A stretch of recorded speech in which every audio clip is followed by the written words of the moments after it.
A reading, words again from Robin Wall Kimmerer, Breeding Sweetgrass.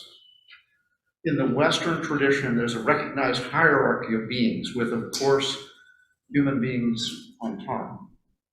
The pinnacle of evolution, the darling of creation, and the plants at the bottom. But in native ways of knowing, human people are often referred to as the younger brothers of creation.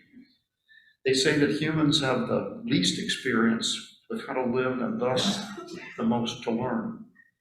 We must look to our teachers among the other species for guidance.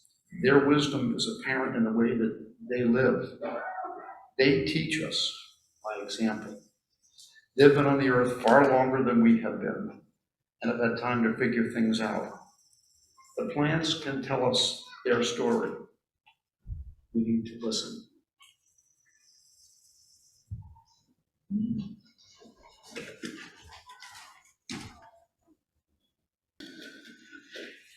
Robin Wall Kimmerer, in Braiding Sweetgrass, writes about seeing how we Americans treat this earth like a thing instead of sacred life. And she writes that the wisest elders amongst her people have given thought to this. And after some reflection, they said, the second man, meaning the immigrants who came to the shore, not across the land bridge thousands of years ago, but arrived by boat. The second man, the problem is they have kept 1 foot on the boat and 1 foot on the shore. They don't know if they're staying or leaving.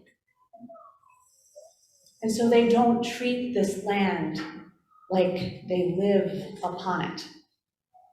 Some sociologists have given thought to this in this same vein, and have said that they think some of our societal ills and our rampant materialism might be due to a type of spiritual homelessness, a deep lack of rootedness.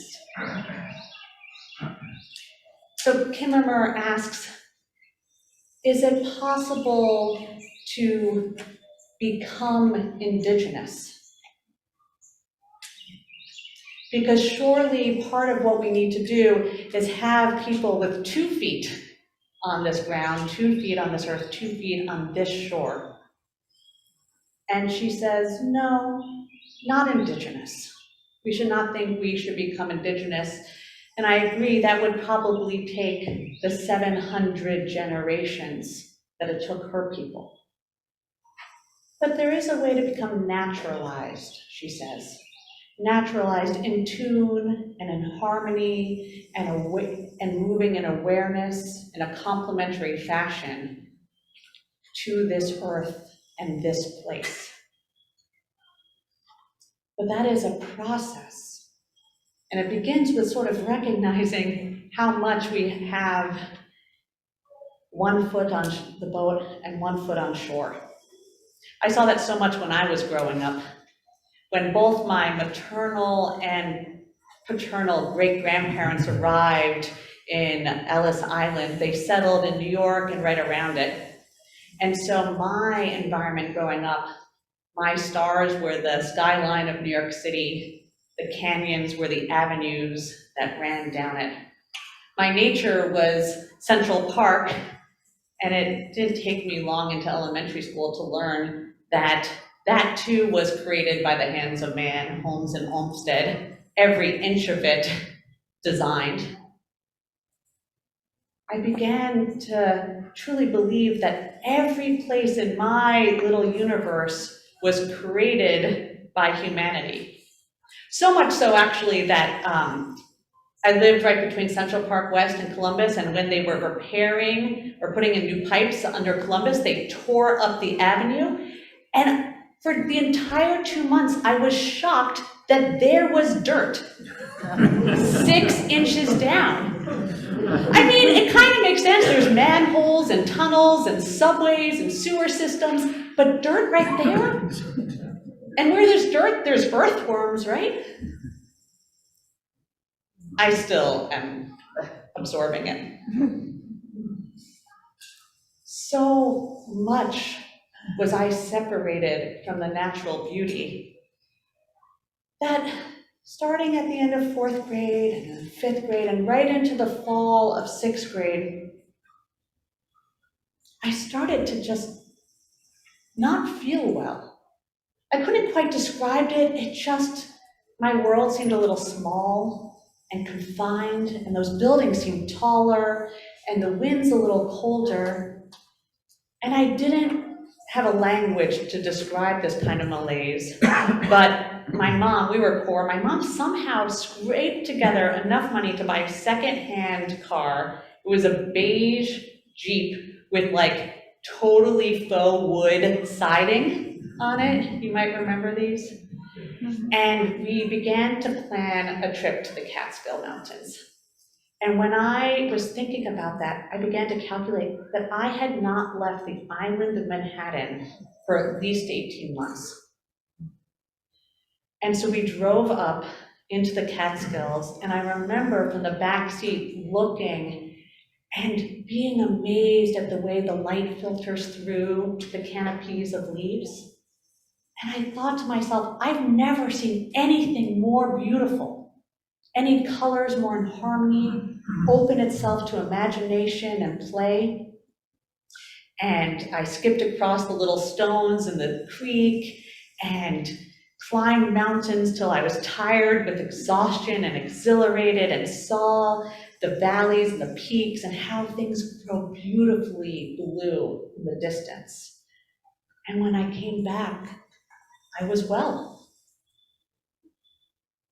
And it was then that I learned that nature does not only sustain us with its air and its water, with its nutrients and its beauty, it has a way of healing us. It's probably because of those Catskill Mountains that when people ever ask me, do I like better the mountains or the beach, I always answer the mountains. And so I try to climb them whenever I can. And so when I was 24 and traveling in China, I climbed Mount Tai, where the story goes, the sun is born from each morning. And I saw that red sun rise. And then later I climbed Mount Amai, which you'll see here, which is by the pandas in Chengdu, well, by being relative in Chinese distance terms. It's about 10 hours on a bus. And the day I climbed, actually, on a path like this, the clouds weren't amazingly below my feet. But in fact, it was clear, and you could see this little blue ribbon of a river between these kind of karst mountains. And I just soaked that sacredness in. And I paused to look. It's quite a climb. It's actually, you go up, and to climb from the base to the top, it's more than a marathon in distance, and you climb 3,000 meters. And so you actually, if you aren't one of the people on the cable car, you stay at a Buddhist monastery for the night and then summit and climb down the next morning. And I was near the top at this point. And I paused and I looked out on the sacredness, and I had felt held by the universe. There was a charge and an energy that whole month that I was in China. But it was here that the voice of the universe spoke to me as I looked out on this river and said, "You should be a minister." And I said, "Everyone thinks I'm a real atheist." And the voice said, "You should be a minister." And I said, "I haven't been to church since I was in 4th grade. And it said, "You should be a minister." And I said, "I'm going to move to Washington, D.C. and do domestic public policy making." And the voice said, "We'll see about that." You could see who won that argument. But the voice found in nature, in the universe, reminds me that it actually can speak about a great life's purpose. It can reach out and tell you how to live. That wasn't the only time I heard the voice of our Earth.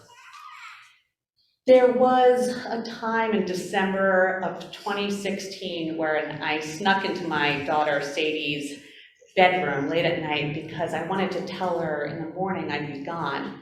I was going to be traveling into North Dakota to serve as a chaplain at Standing Rock, but I was trying to convey to her, and I said, Mommy's going to go and help other people, these people called water protectors, protect Mommy Earth. And I wanted her to know why I was leaving. And before I even arrived at Standing Rock, I got out of my car, and the voice of these golden winter North Dakotan landscape spoke to me.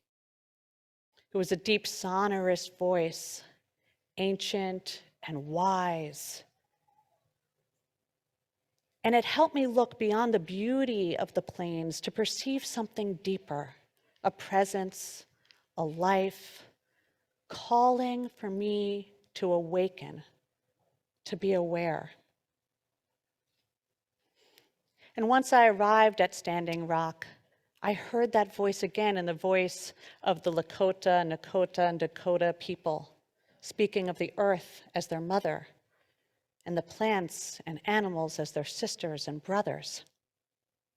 It was the voice that they used around the sacred fire and when they performed the water ceremony to make sure that they started each day with a ritual reminder of how to be in relationship.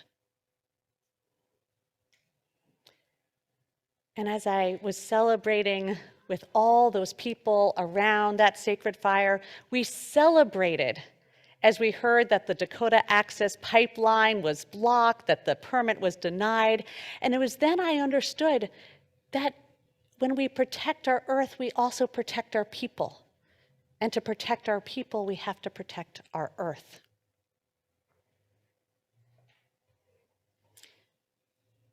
Now, we don't need big moments only to learn from this earth. The lessons are there every day. How can we understand ourselves as the younger siblings with so much to learn from the plants and animals around us? So I'm going to share some of those lessons with you today. And the first one is these geese. Perfect story about how to be together. First lesson from them is you get together. You get further together. When you fly in that V, when the geese, not we don't fly in a V formation.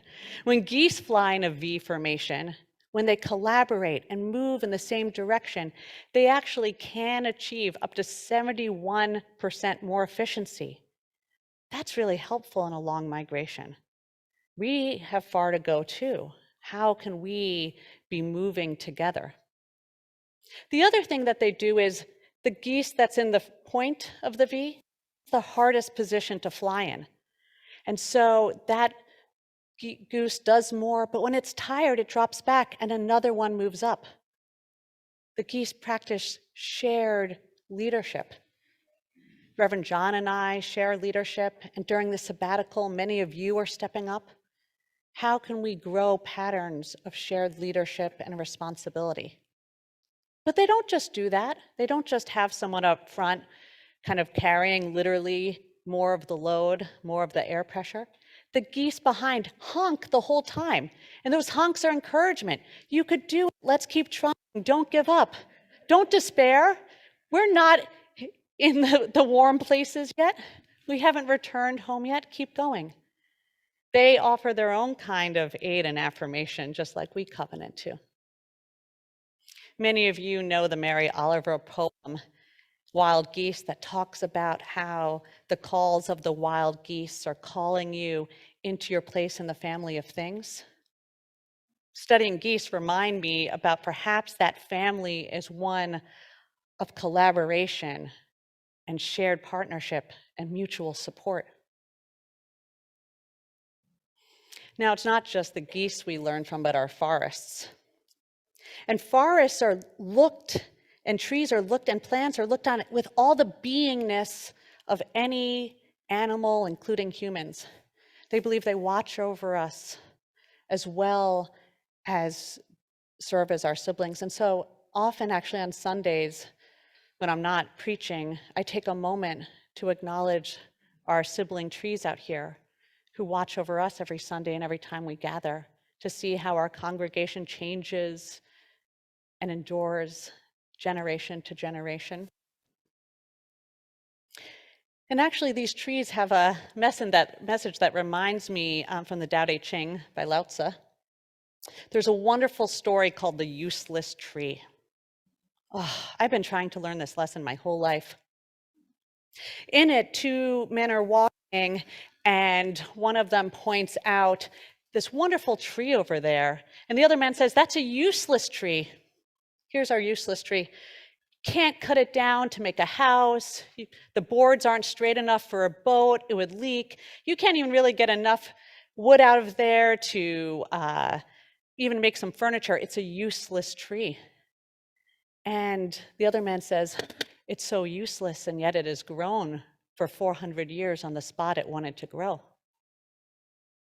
Think about these tall redwoods, perfect for lumber, right? And so we've gone through and we've raised entire forests. Makes me think about how often we get this message in life. Be upright, be purposeful, be strong, grow, contribute. And that's all so meaningful. And yet there's this other little message under there, like you have to hustle for your worth, or your value is in really what you contribute and not just your beingness. So sometimes I love a little bit of that message of that useless tree. Sometimes beingness, creating a home for birds, or offering a little shade to relax under, a place to gather for conversation. Maybe we too can recognize that we don't have to be everything. We can, just our beingness is enough. There's another story from forests I want to lift up. One of the kind of myths that we like to share, and sometimes based in Darwinism, which we revere, is this sense of competition in nature, even in forests, that the trees that are in the right spot move on up and get the sunlight, and then the trees in the understory don't get the sunlight they need to survive. But actually, biologists and those who study forestry are seeing something entirely different. What they see is actually, and what we know now is, trees actually support each other, nourish each other through their roots, those little tender, like little finger roots that are so delicate. Not only they literally send the matriarch trees, will draw up water from deeper in the soil and bring that water to the roots that aren't so deep and share it. Not only that, they share chlorophyll, the sugar that keeps trees alive from one tree to another. They nurse sapling trees into adulthood.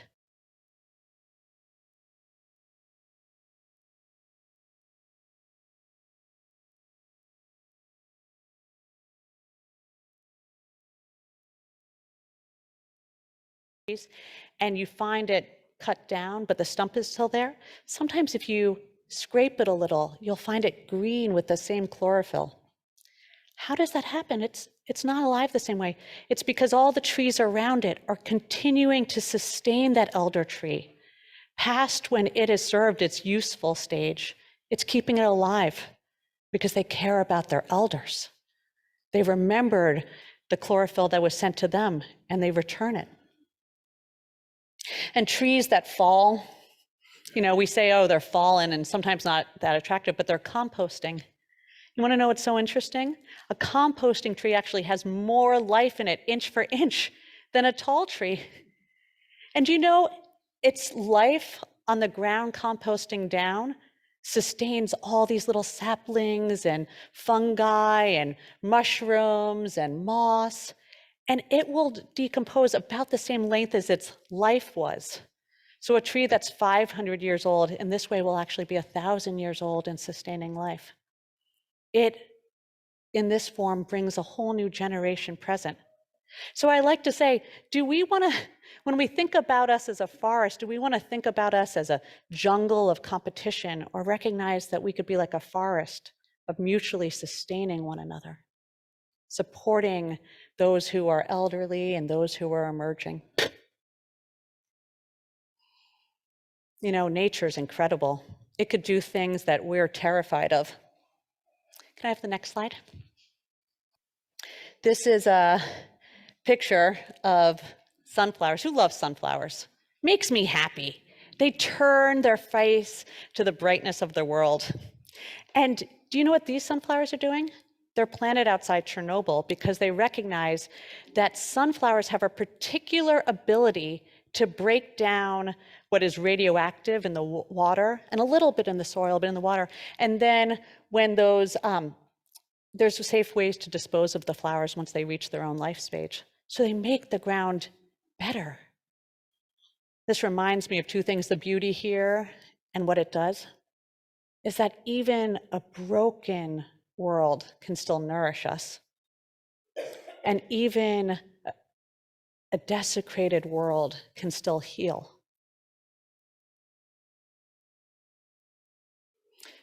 Sometimes the earth speaks to us in its beauty and its strength and its wisdom, and sometimes it speaks to us in a great deal of urgency.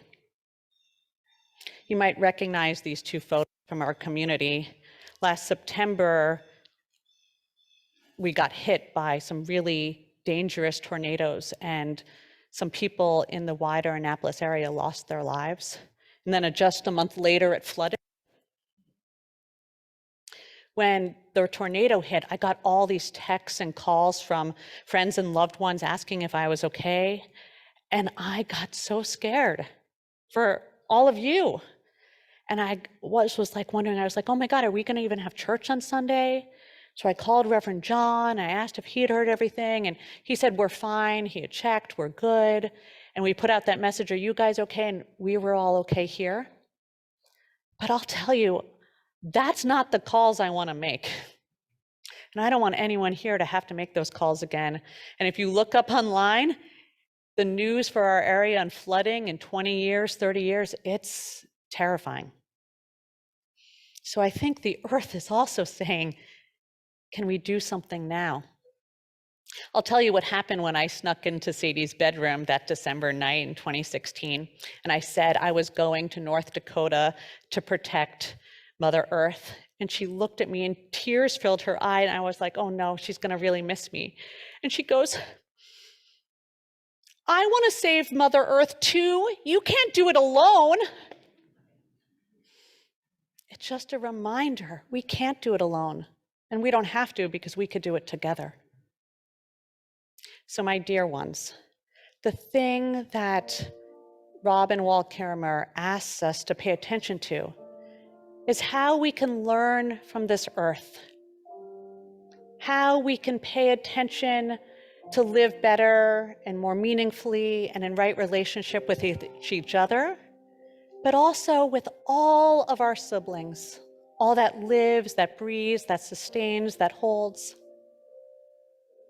What lesson will you learn this week? Let us join together in living in reverence of this earth.